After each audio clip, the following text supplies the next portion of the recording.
Hey friends, so today we'll be looking at a very brief overview of blockchain design pattern.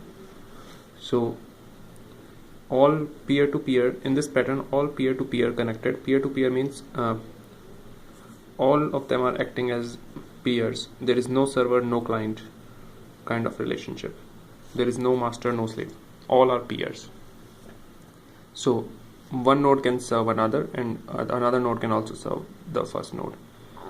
So all the market participants, let's say which are computer nodes, maybe they are peer-to-peer connected, and they now share a common ledger.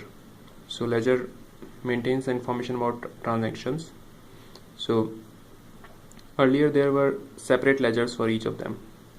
So now they all market participants share a common ledger, and the entries in the shared common ledger, which is the central point, are synchronized to all the ledgers in the network. So the individual ledgers get the latest updated entries from the shared ledger. So this is called consensus.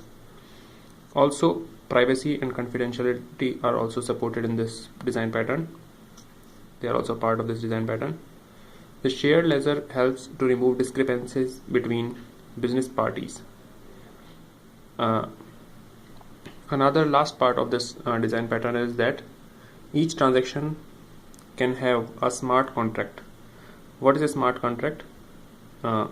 Smart contract is anything which has an owner, and it can be converted into a value. So it can be a set of business rules, for example. So this smart contract is executed along with the transaction. So whenever the transaction executes, this smart contract is also executed. So this is the basic funda of blockchain design pattern introduced by Bitcoin. Now IBM is supporting this. Thank you, friends.